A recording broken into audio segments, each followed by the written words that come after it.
Great. So before we get into things, I would like to recognize a few of the founding members of the Atlantic Women's Venture Foundation, or as we like to call it, the AWVF. We have the three Sandpiper General Partners, Rhiannon Davies, Kathy Bennett, Sarah Young, and the chair of the AWVF Board of Directors, Shannon McDonald. They couldn't join us today, but they probably will come in at some point. So today's event is the second session of the 5-part masterclass series hosted by both the AWVF and Sandpiper. The Atlantic Women's Foundation is helps women entrepreneurs connect with people, organizations, and investors. Working in collaboration with Sandpiper Ventures, they aim to increase the number of female founders through education and connections. Sandpiper is a woman-led venture capital based here on Canada's East Coast, providing a platform where women investors and founders can radically disrupt the venture capital environment. Sandpiper invests in women-led startups in Atlantic Canada and across the country. Both organizations have come together to create this education series to offer expert knowledge to female founders on their entrepreneurial journey. We'll start with a 20-minute presentation from our speaker, and then I'll open the floor for questions at the end. So please feel free to put your questions in the chat or unmute yourself and ask by raising your hand, by using the raise hand emoji. Okay, great. So now, actually, we have Rhiannon here. Rhiannon, would you like to say anything? No, I think you did a wonderful job of representing and introducing us. Thank you. Okay, perfect. So we'll get into things. Now I'd like to introduce Nancy Foran. Nancy brings over 25 years of professional and executive experience to ESG partners, where she provides guidance to companies, investors, board of directors, and leadership teams as they incorporate ESG factors into strategies to create long-term sustainable value. With extensive local and international experience, she has worked with startups to multinational organizations, investors, government, and regulators, and has navigated regional, national, and international complex multi-stakeholder environments. In addition to her professional qualifications, Nancy is also educated in the leading sustainability standards and frameworks, including the Global Reporting Initiative, GRI, and the climate-focused TCFD, and is an FSA Credential Level 2 candidate in ESG, with the Sustainability Accounting Standards Board. Nancy believes strongly in giving back to the communities where she lives and works, and sits on local and international boards and provides mentorship and guidance to new and emerging businesses and their leaders. Thank you, Nancy, for being here today. I will pass over the reins to you. Great, thank you. And as I just try to share my screen here, I think the thing that I'm reflecting most on in that bio is 25 years sounds so much. I think, I'm not sure how that makes me feel. Anyway, thank you very much for that introduction. I am completely delighted to be here today and just to be involved in some way on all the journeys that are represented here. It's just such an important conversation to have around women-run business, entrepreneurs, and ESG. So thank you for the opportunity. And so now, in the hopes that this goes perfectly as planned, I'm hoping now that you can see my screen. Is that the case? Okay, good. All right, super. So so what we'll do is have a conversation about starting first, just quickly with sustainability. And I know I only have 20 minutes, so I'm going to try to be very succinct because I can tend to go on because I get quite passionate about this topic. But we'll just start first with just setting that stage around sustainability so we know how we got here to this conversation around ESG.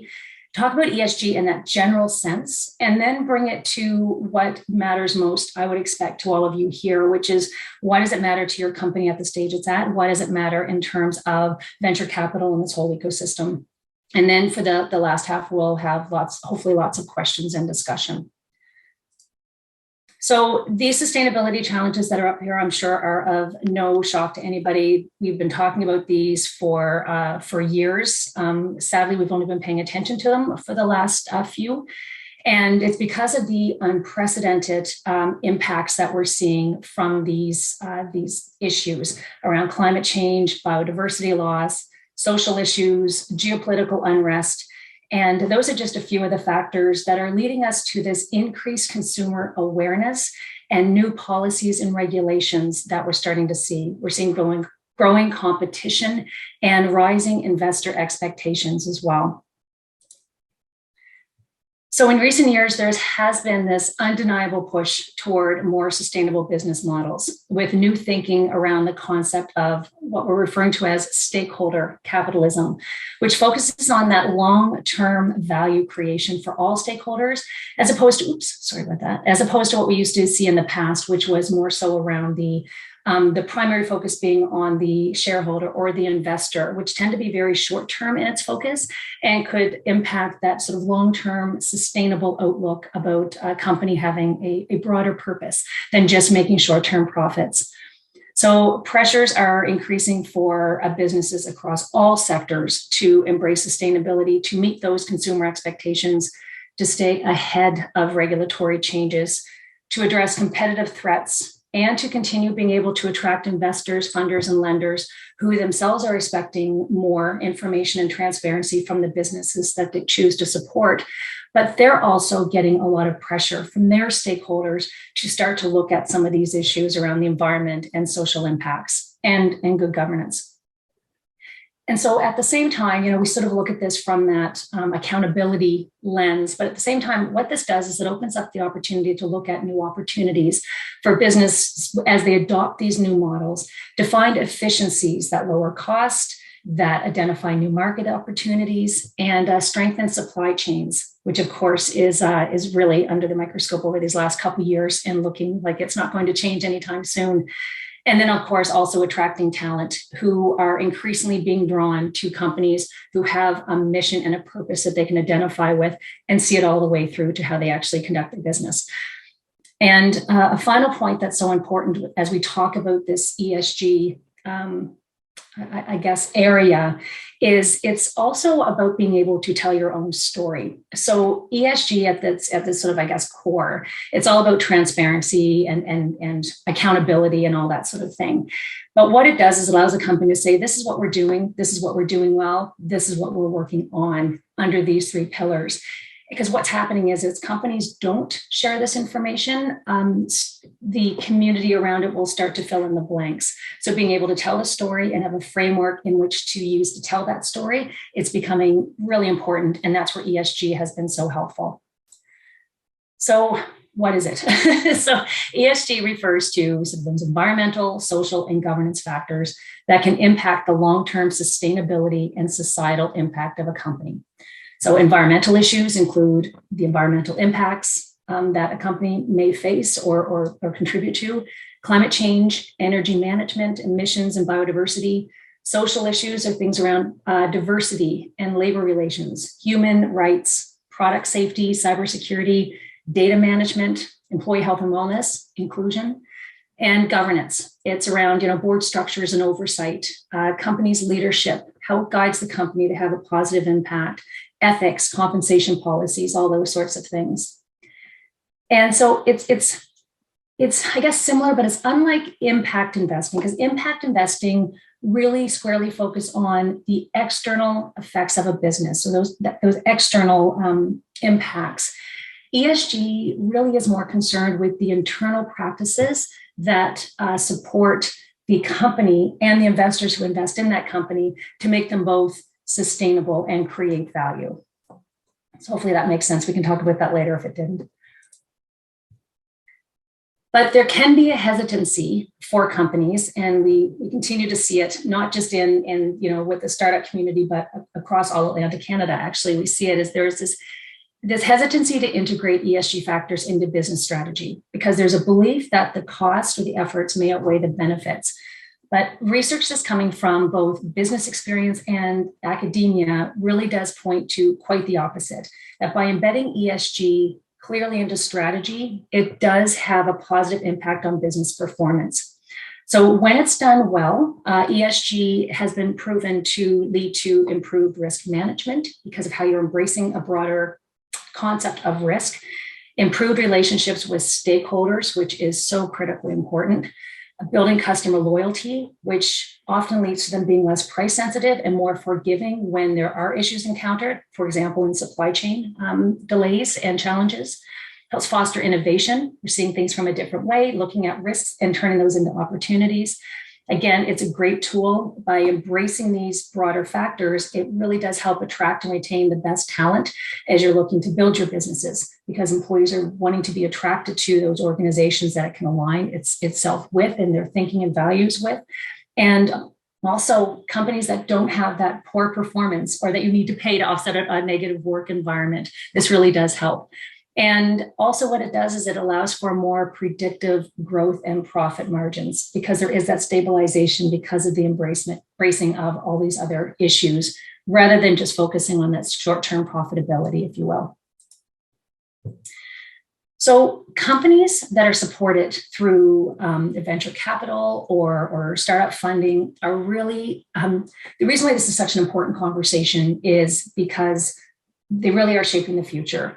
So you're really on that leading edge of what is solving some of the greatest challenges that we have facing us right now. And when you look back at companies like Google and Facebook and Twitter and Uber, they were all in the same situation at one point in time. And what they've done is fundamentally changed how we act and engage as a society. And so it really is such an important conversation to have. Also, in the early years of building your business, the reason why it's so important is you can get it in at that foundational level. I heard a great quote that I think just reinforces this conversation, which is it's easier to build than to retrofit. And someone who's renovated their house like about 3 or 4 times now, I can say that that's absolutely true. If you just build it right, you don't have to worry about going back and fixing it later. And so by getting it to the core of your foundation now, then you can just continue to grow your business as opposed to having to go back and backfill. Societal issues also are taking a front seat, and questions are rising around company values and culture. So think about Theranos and what happened last year and how their culture allowed that to happen, whether it be around how employees were treated, how the board was educated, how much transparency there was. All those issues led to their demise. And so there's so many, you can go anywhere and find lots of cases written about that company and the lack of ESG oversight. And venture capital investors and the startups that they invest in, so all of you here, it may come across negative, I don't mean for to, but really in some ways are latecomers to this conversation around ESG and the investment in this stage of growth of a company.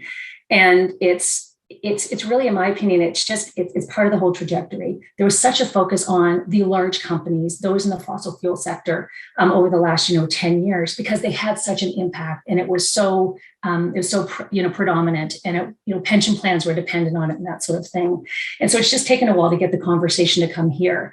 But it's almost like this hockey stick analogy that now that the conversation is here and it's hit the startup community, it's hit venture capital, it is going to just take off. And we're seeing such an upward trajectory in a very short period of time. So one thing too, I'll just mention, there was a recent survey from the European Investment Fund that found that 70% of venture capital decisions were bringing in ESG in their investment decision-making process. So it just kind of does show that it's becoming top of mind. I hope you can see this slide okay. And I just wanted to share it because I find it just really spoke to me. So it was some research that was done through Harvard Business Review and Responsible Investing. And what it does is it looked at success factors and I don't like the word failure, but failure factors that were common amongst companies. So the success factors were those factors that were common among the companies which had profitable exits. And from a failure perspective, there were a common set of factors that led to a company to go out of business, or it didn't meet the targeted threshold for returns. So what's interesting, and what this chart also does is it looks like at those traditional commercial factors, which arguably could also be ESG factors, but then also looks at the ESG factors themselves. So when you look at the success factors that were common across the companies, which did have the profitable exits, you can look at the traditional things that you'd expect to see, strong market position, strong financial position, and all those things that fall under that. From a ESG perspective, looking at reputation, because reputation and the managing of reputational risk is a core aspect of ESG, and also partnerships. And that goes back to that comment I made before about stakeholder engagement. Strong partnerships, the amount of partnerships you have and the quality of them is so important. And that's what that focus on ESG definitely does focus on. Then the failure factors under that sort of traditional commercial umbrella, it's again what you'd expect to see. So product market fit, pricing strategy, all those sorts of things. The execution, whether it be marketing or ineffective marketing, failure to raise financing, all those sorts of issues that fall under that sort of execution bucket, if you will. And then team, having either a disengaged team, not the right team, or a loss of passion, or maybe a disengaged workforce. On the ESG side, if we look at it purely from that perspective, technology readiness and product integrity. So things like, mislabeling, overhyping your product, lack of transparency, just not being reasonable in the expectations. Those are all issues that we look at under an ESG strategy. Stakeholder engagement, again, if you have a strong process around stakeholder engagement, it's going to help you. If you don't, it's really going to hurt. And this research definitely demonstrates that. And also by engaging with your stakeholders, so regulators, investors, customers, anyone along those companies along your supply chain. If you have those good relationships, you can stay ahead of anything that might be coming at you in the future that you can't quite see yet. And, like whether it be opposition or community interest groups or legal or regulatory challenges, you're going to be able to see those before they come to fruition. And then, of course, in governance, a lack of diversity, lack of oversight, unethical business practices, those sorts of things. So it just gives you a sense of what's those traditional pieces that we look at, and then what would fall under that ESG umbrella. So when we start to get into those sort of important questions is, so why would you need to consider adopting it or adopting an ESG focus? And so adoption, what it does is it just helps companies consider that broader stakeholder community. It gives you a focus other than just being narrow-minded and saying, okay, what's our financial performance looking like? It really does make you focus on that broader spectrum, which is so important. And integrating ESG, as we said before, more often than not, definitely it leads to that improved business performance and profitability. And so you get operational efficiencies, health and safety, and awareness of health and safety in the workforce, respect to the environment and the communities that you're working in. And what it does at the end of the day is it gives you that social license to operate. And we're hearing about that more and more. I mean, it used to be, decades ago, a company could exist because it wanted to exist. And it could define what it was going to offer and how it was going to offer it. And that's definitely changed. Now it is the consumers and the investors and the stakeholders and that sort of thing who help companies define their purpose. And so it's a matter of knowing what that purpose is. And this definitely helps. And again, I just mentioned it earlier, but being able to see what's coming, because you can't use the past to predict the future anymore, because so many things have just been game changers, like climate change, like the social issues that we're seeing and the geopolitical unrest. And so being able to have some sort of a framework or a lens to help you focus on those issues that may be coming down the pipe. And that's what an embracement of ESG can definitely do for you. So who should be doing this? In the past, I would have said, well, really the publicly traded companies, those who have a strong environmental impact, but that has absolutely changed. And now it's worked its way through to private companies, not-for-profit, small and medium-sized companies, and everyone is truly part of the value chain. And every business is tied to one another somehow. So the impact of one company is going to impact the overall picture. So if you are relying as a startup company and you're relying on other companies to allow you to be successful, you need to know what they're doing, because they could come back and definitely have an impact on you. So you sort of think about, if you had a supplier of I'm trying to think of what it could be, but if you're in the solar industry, like we're starting to see a lot of new renewables coming, and depending on how the rare minerals are mined, what are these social practices that have been used, and how are the communities treated? And if you're using products that came from unethical practices, you're held accountable for that too, and your reputation will suffer. So it's just really good to be aware of that as you're going through all of this.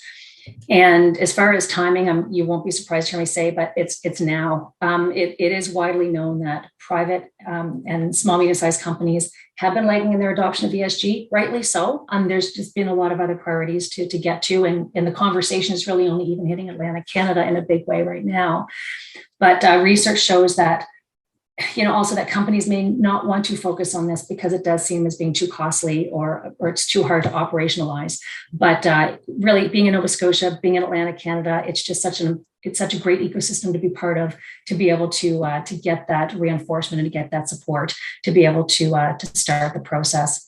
And then how do you go about it? There is no one size fits all approach, and no one should really be overly prescriptive in how you go about it. I know I don't like to be. But I am going to take a couple of minutes just to offer some practical tips if you did want to start putting some structure around how you could look at ESG for your company at the stage that it's at. So when you start to think about it, the environmental impact tends to be relatively small when you're just, when you're a smaller company, as compared to, by contrast, the big oil and gas companies out west. So, the environmental impact may not be so significant, but it doesn't mean it should be ignored. This is all about creating that culture and getting that foundation in place. So look at things like waste and recycling programs and how you're embracing that as far as a culture.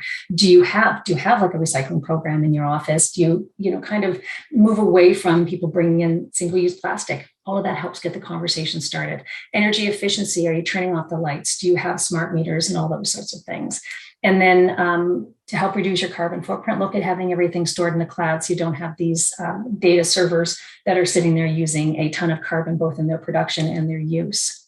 From a social perspective, it's all about managing relationships and protecting data. And so data security and privacy, what does your policies look like? Are you adhering to the regulation?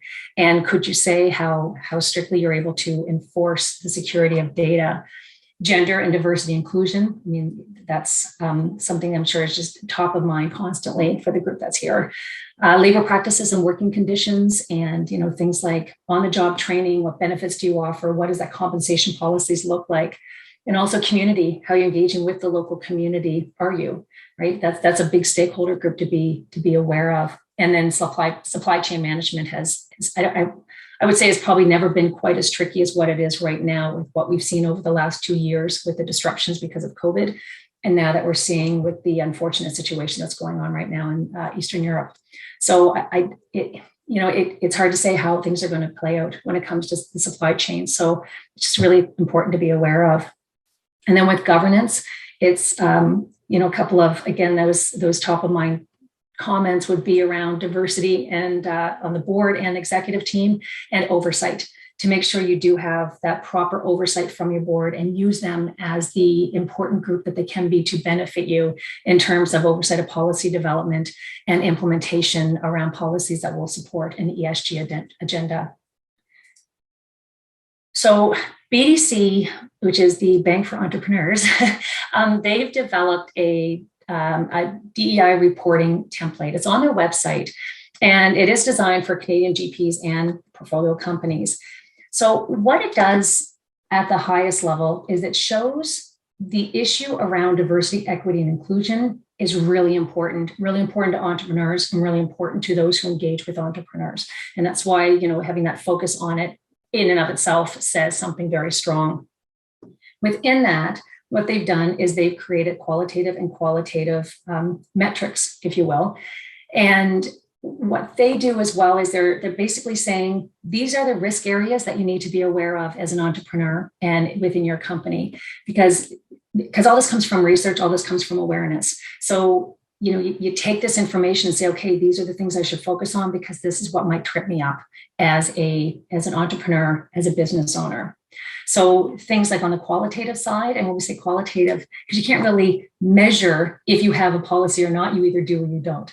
So it's looking at things like, do you have a diversity, equity, inclusion policy? Do you have codes of conduct that enforce the behavior that you want to see? Are you aware of any biases that you might have in hiring or promotions, and HR policies that lead to better work-life balance, and training programs that benefit everyone and don't have built-in bias as well, because sometimes that happens inadvertently. And then when you get into the quantitative metrics, this is where ESG can be really powerful, because it does come down to how can you quantify how well you're operating on those environmental, social, and governance issues. But at the same time, as soon as you take something that is supposed to be so rich in what it can offer, especially around diversity and having that diversity of thought and all the benefits that come with it, once you put it down into a number, it seems like it becomes a checkbox exercise. And it doesn't need to, but that's the only way to be able to report on it. So when you start hearing companies say, oh, we have 50% of our board are women, or our executive, our senior executive team is made up of, racialized individuals or something like that, it sounds very, in my opinion, very cold and very harsh, but it's a means to try to get us there to make sure that we do have a very inclusive workforce and a very inclusive culture. So even though when I even, put this, number of individuals coming from the BIPOC community, it felt wrong, but at the same time, it gets us where we need to be, which is making sure that companies are focused on representation and true diversity, equity, and inclusion, and understanding what that means. So, and this again is on the website, very massive template there that you fill out. So and this is my second to last slide, and then I'll stop talking. But what often happens is when we talk about this, and it gets very overwhelming, and sometimes I can sit in front of clients and I can almost see this sense of angst come over them, like, how are we ever going to get started? And the reality is there's probably a lot of things that are already being done. It's just not being called ESG. So when you start to think about where you're at in your own journey as a business owner, so who would have responsibility for oversight of things that fall under environmental, social, and good governance? And what resources do you make available every day to do so? Do you have someone who oversees your HR policies? Do you have a board? All those sorts of things really feed into that. Do you have processes and systems in place that can help you identify risks and opportunities that might be socially based or based in the environment? And if you do, can you provide, any sort of documentation for that? That's all part of this conversation. And then systems that you have in place to be able to identify the risks that aren't those more traditional risks and that would affect things like your supply chain. And are you aware of any potential health and safety risks for your staff or your customers or the supply chain? And how are you managing those risks if you do?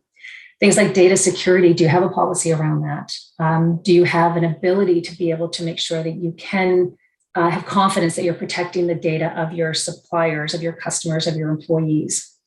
And one question that's always important to reflect on is, have you ever experienced or in fear of potentially not being able to meet the regulatory compliance that are there, like around health and safety or labor or data security or environment?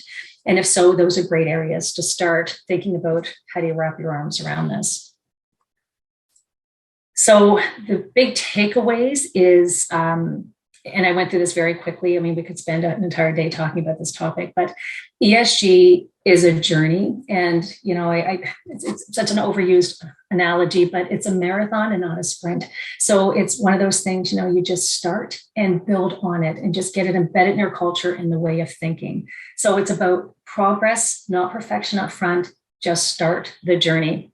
And right now, ESG adoption is voluntary. It's voluntary for public companies. It's voluntary for across the whole spectrum here in Canada. It will change. We are getting a lot of evidence around the world that and in some countries it's already been mandated around mandatory climate reporting.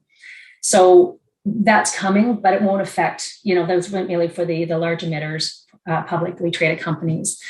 But what's happening is it is going to push it down. And there's a lot of private companies who I deal with every day who are part of a larger supply chain, and they are being asked about their ESG issues. They're being asked about how they use child labor here in Nova Scotia.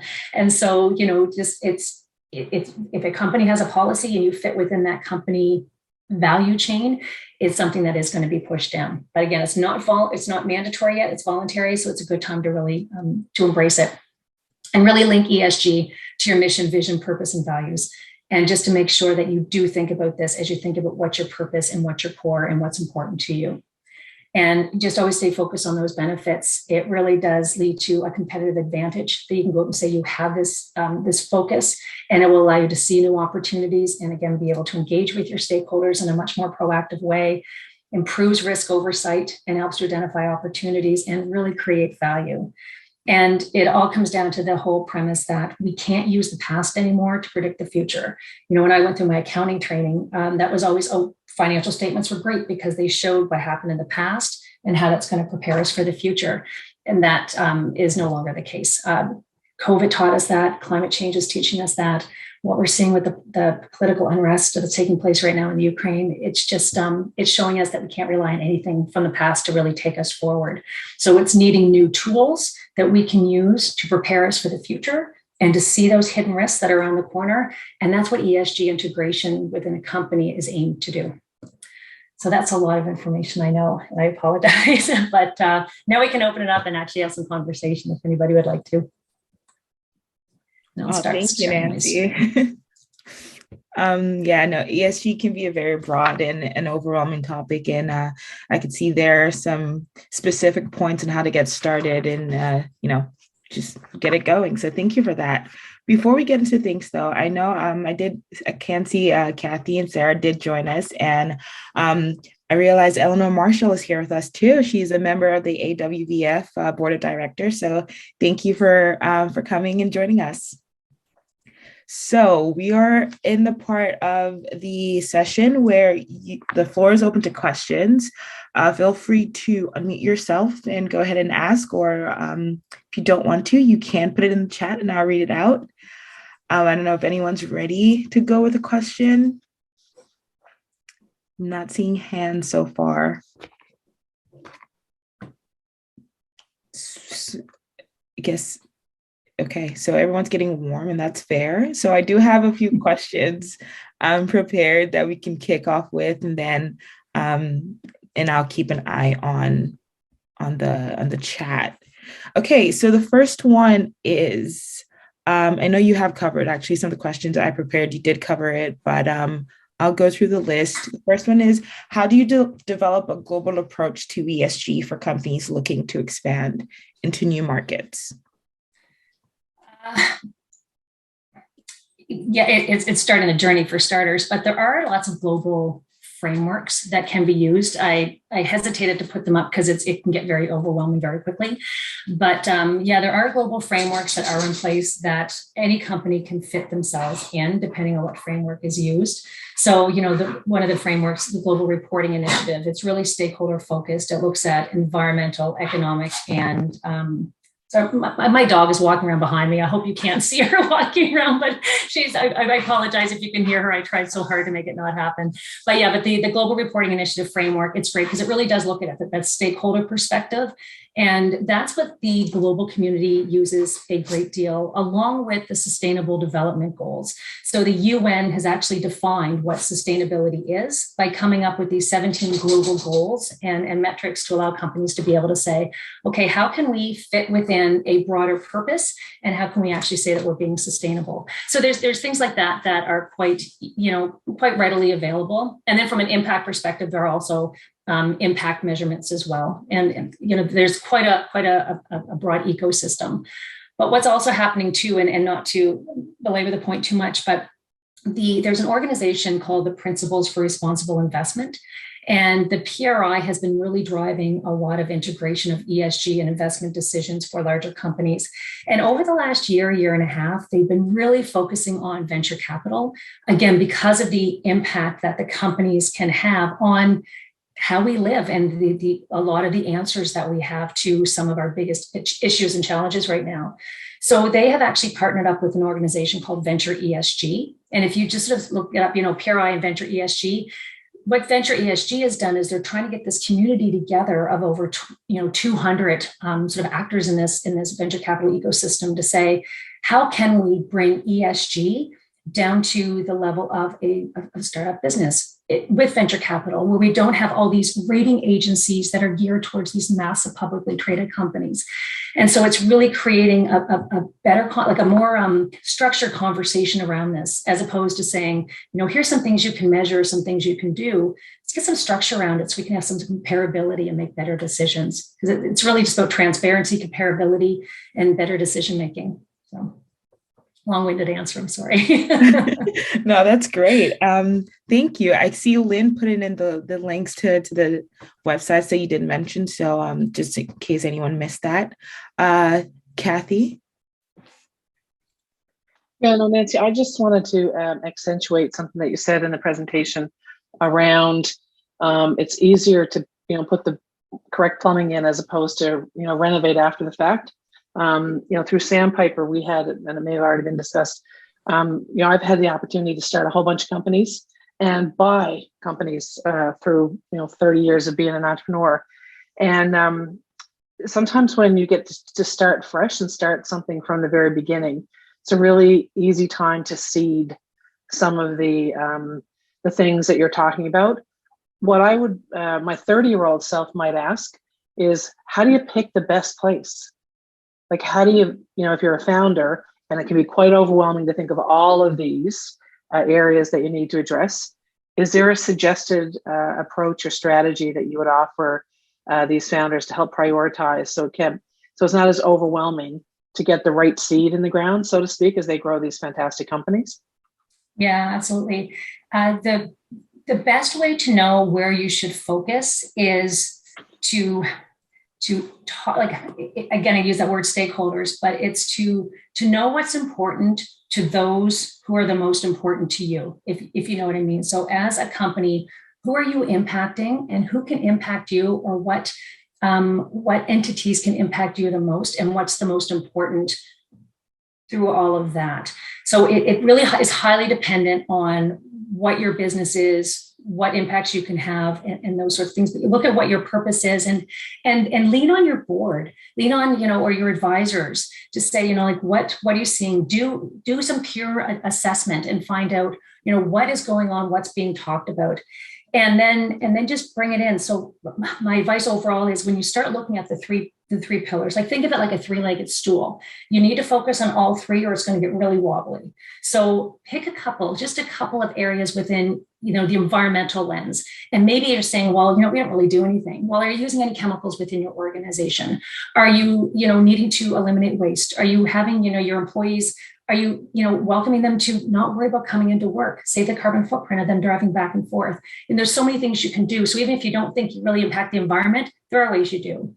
When you get to the social piece, we probably have that, like that gender piece might even be something that you say, we've already got that covered because we're all here and we all, just very much embrace that gender diversity.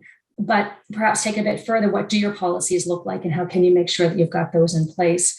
And then on the governance side, this is where a lot of companies can get tripped up, and to make sure that you are providing that transparency to your board, and all those sorts of things. But again, it is very dependent on the company, very dependent on the industry, but it all starts with that stakeholder engagement, whether it be talk to your advisors, talk to those, most closely related to you, and to have those conversations around, to find out what's important, what regulation might be changing, what impacts are coming out. Even just last week alone, we saw the US came out with its proposed rules around climate reporting. That's going to have trickle-down effects. Canada just announced yesterday how aggressive that we're going to be around our 2030 targets for emissions. That's going to have trickle-down effects. So if you didn't know that was coming, how could you find out that was coming, so you're not tripped up on it later on? So but again, Kathy, to your point, it's, don't let it overwhelm you. Just take a step back and say, okay, even if this is the most important thing, but I can't wrap my head around this, start here. Just start here, and then you'll get there. Hope that's not too abstract of an answer. Thank you, Nancy. Rhiannon, you have a question? Nancy, one of the things that that we've talked about before, certainly, and I think is very topical these days, is this whole concept of greenwashing. And do you have any advice for founders that are sort of legitimately pursuing ESG as an important part of their business development? How do you sort of speak about that? Because you do want your stakeholders to recognize the benefit of your effort, but you do want to make sure that everything that you are doing and reporting is legitimate, and is perceived also as being legitimate. I'd say the best way to protect against that is to be clear on what you're reporting on. So, if you're reporting on your policies around certain employment practices, be clear on what you're doing. Don't just, the more concise and clear you can be, the better you will insulate yourself against this perception of greenwashing. So you say, oh yeah, we've got policies for all that. Be clear in what you do have and what you don't have.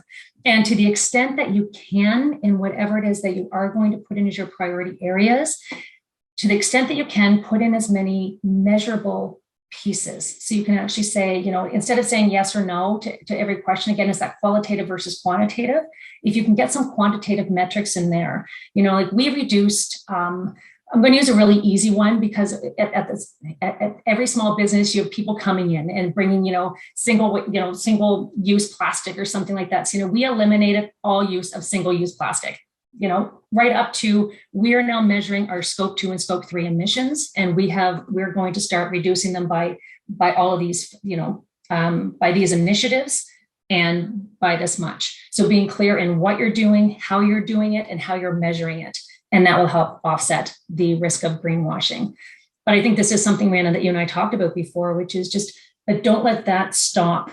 Don't let that stop you from getting started. Because that's what I was listening to one particular webinar, and that was something that was brought up. And they were saying, well, we aren't going to start because we're worried about the risk of greenwashing. So we just aren't going to have that conversation. We're not going to start down that journey until we have clear metrics that can actually help the startup community. Like, oh, no.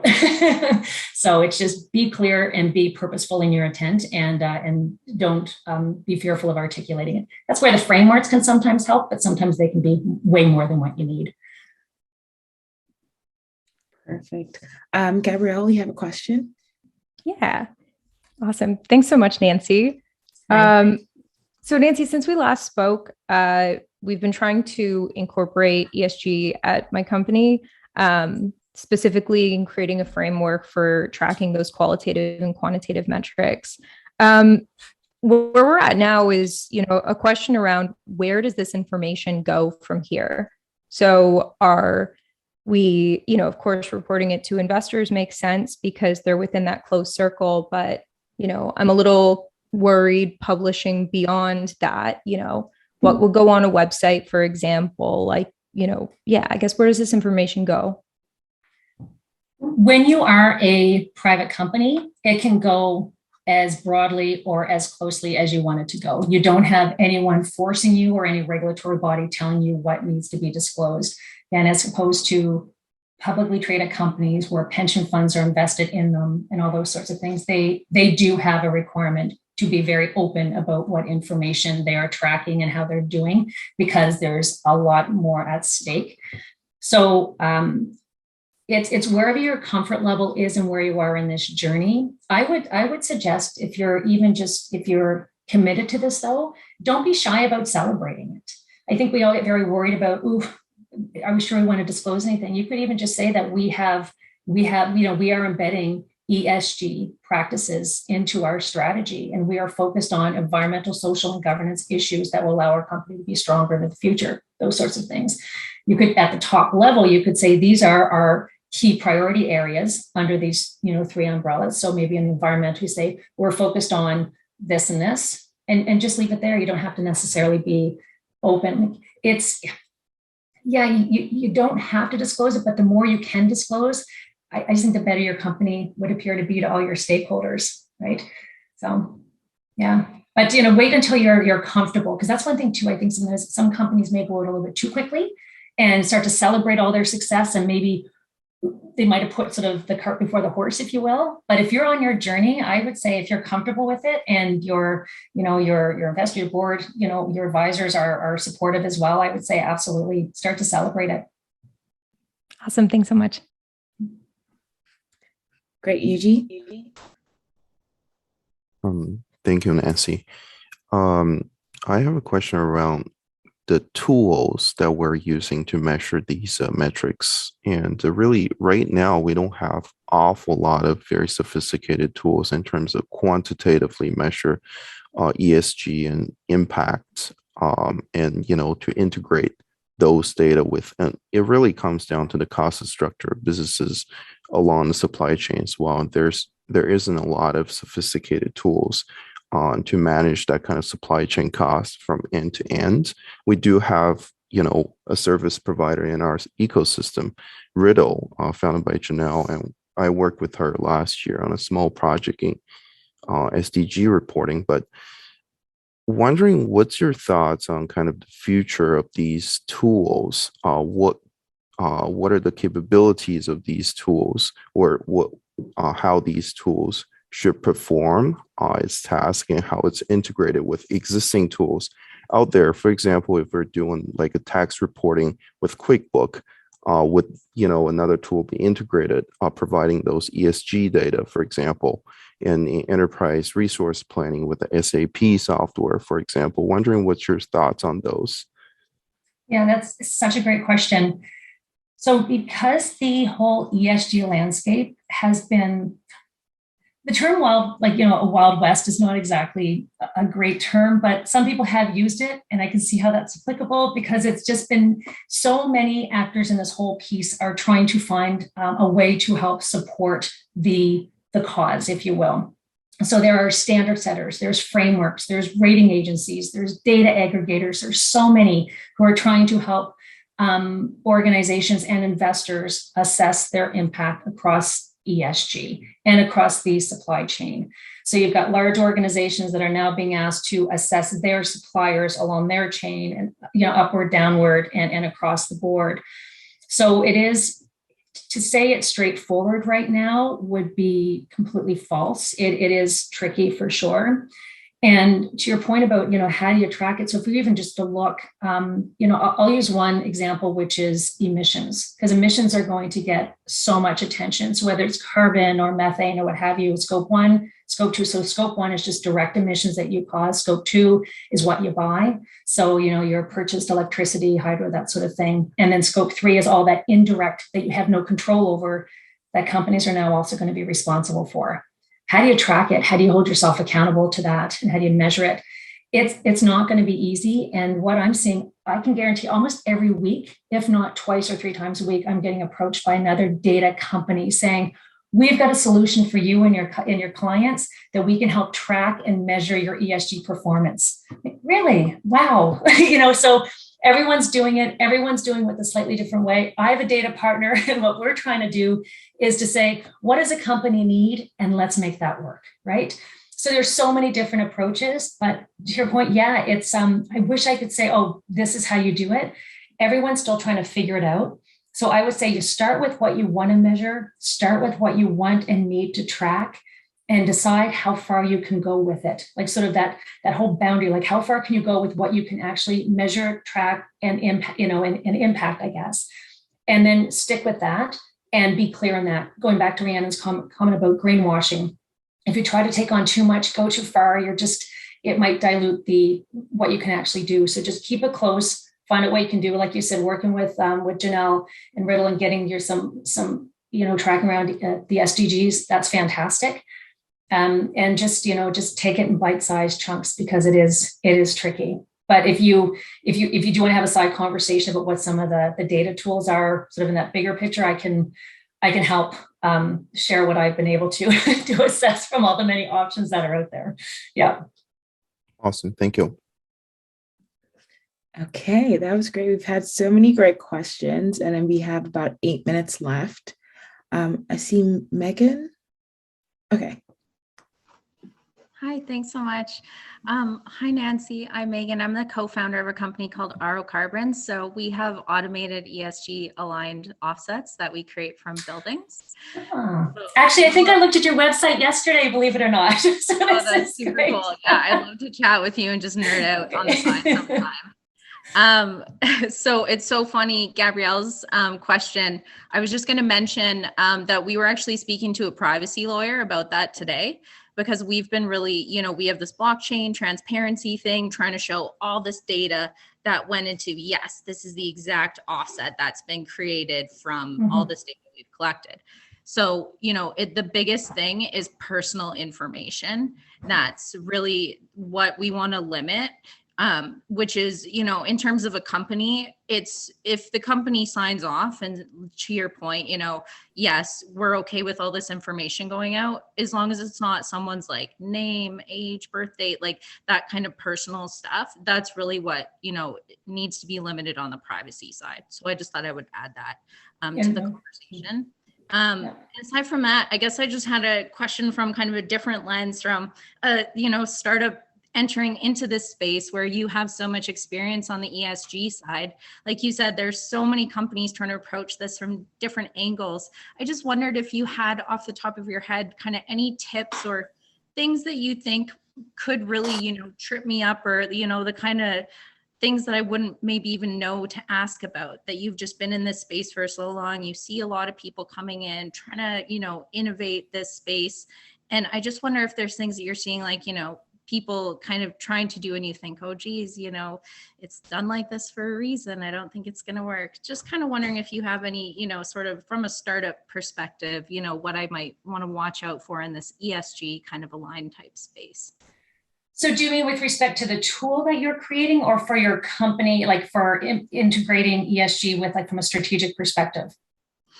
I guess just either, if you have other kind of tips, because, that's, really something that we try to do too, is work with providers like you to, really try to add an extra value to that great work, that you're doing. So really, I guess kind of from either side, just, Well, I think you actually just hit it perfectly, which is it's trying to find that unique space and that unique value. Because some of the providers that I talked to who have reached out, it's like, this is the way we do it. And we just, so they have this solution, that's this massive solution. And then they work with a company to figure out how or if it can be customized. But at the end of the day, it's this big solution. And so, some companies that I speak with, they're like, but it's just, I have to make, I can't use, it's almost like you're asking the end user or the customer of your product to duplicate what they're already doing. So it's, how do you make it so that can just align nicely? It's demand driven, and it integrates well. Because I also think we're going to see a ton of change that's taking place. So there's some tools, and there's a bunch, and when I said there's a lot of them, it's not to suggest at all that they aren't amazing. There's just a lot, and they're all doing something slightly different. We're starting to see a lot of overlap though. But I'd say, yes, that's that focus on how it's uniquely solving the problem. And from what I'm seeing, especially for the companies in Atlantic Canada, and I actually just got approached by a company out west as well. And they don't want the big solutions that's coming from the big bodies. They want something that fits their purpose and can meet them where they are. And so I think that's sort of advice from what you're producing. And I'd love to have another conversation with you about it. But also, even from an ESG strategy perspective, where you are is where you start, and then start building from there. And everybody's journey is going to be slightly different in what they need to be able to get there. So whether it's offering a tool or doing it yourself, it's just because everybody's in a different place. Unless you're the larger publicly traded companies, in which case you've got tons of tools at your disposal and been doing it for a while. But yeah, it's still quite new, and especially in Atlantic Canada here, we're still working our way through. Yeah. I didn't articulate my question well, but that was a fantastic answer. So okay. I always wonder, I talk so much. Hey, this is great. Thank you all for the great questions. And I'm guessing we do have to round up. So thank you so much, Nancy. You've taken such a broad topic and sort of simplified it for every one of us and given us direction to where to start. So thank you for that. Thank you everyone for attending. I do want to remind everyone that our next session is on the 13th of April with Anne Robinson, a Chief Strategy Officer at Kinaxis, where she'll be talking about the future of supply chain. You will get an email, sort of a reminder email when the event is happening, a change of details. Also, we will have an email with the recording and a feedback survey to let us know what we're doing right and what we're doing wrong and what we need to improve on. And you would also be getting the recording for that. So thank you all, and I hope to see you all in the next session. Thanks, everyone. Thanks so much. Thanks,